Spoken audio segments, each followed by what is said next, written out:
Ya, pemerintah sudah memulai vaksinasi bagi tenaga pendidik dan kependidikan.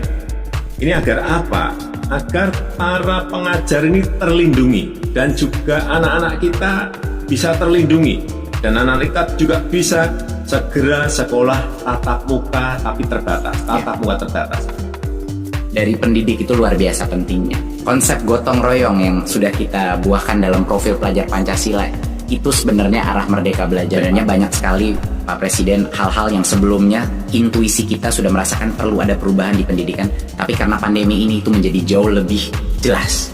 Kesenjangan digital, akses internet yang tidak merata, ya kan, akses guru berkualitas yang tidak merata, penganggaran kita yang mungkin tidak memprioritaskan daerah-daerah 3T Pak, itu semuanya ketahuan semuanya, kelihatan semuanya karena pandemi ini. Betul. Perlu cara-cara baru,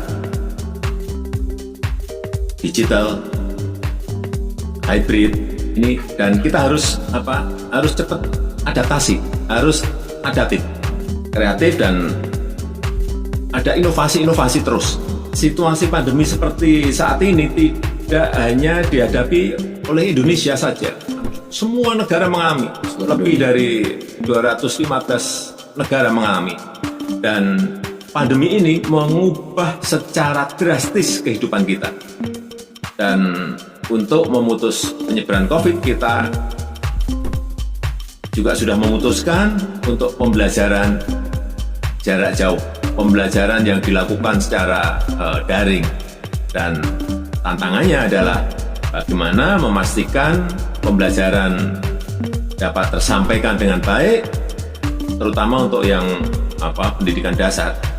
Dan ini guru-guru dituntut betul-betul untuk kreatif dan inovatif. Dan kondisi pandemi ini harus juga kita manfaatkan untuk mengevaluasi, mengkoreksi total dunia pendidikan kita. Pandemi juga jangan menjadi penghalang untuk mencapai kemajuan, dan saya sangat berharap cita-cita untuk mencapai SDM unggul itu tidak berhenti, agar pendidikan yang berkualitas bagi seluruh rakyat Indonesia ini benar-benar dirasakan oleh rakyat kita dari Sabang sampai Merauke, dari Miangas sampai Pulau Rote, semuanya merasakan. Jadi tadi apa? Ing ngarso sung tulodo, ing matyo mangun karso, tutwuri andayani.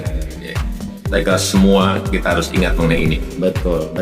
Jadi bisa kita gunakan sebagai analogi sekolah Pak. Sekolah-sekolah di depan yang sudah lebih maju, sekolah-sekolah penggerak misalnya, mereka yang memimpin dan melihat menjadi teladan. Sekolah-sekolah di tengah, mereka membimbing kelasnya, mereka melakukan transformasi di dalam. Dan sekolah-sekolah yang mungkin masih di belakang, itu diberikan dorongan dan mereka harus meminta ke dinas, ke pemerintah untuk bantu mengupgrade saya. Jadi itu salah satu filsafat gotong royong, tapi ekosistemnya Pak yang dikuatkan. Jadi menurut saya itu yang terpenting. Tapi menurut saya Pak Presiden, saya sangat setuju sama Pak Presiden bahwa kemerdekaan berpikir, kemerdekaan berkarya, kemerdekaan bertanya, pertanyaan-pertanyaan sulit, itu yang impian kami ya Pak untuk di kelas-kelas kita, sehingga anak-anak ini bisa merdeka dalam menjadi apapun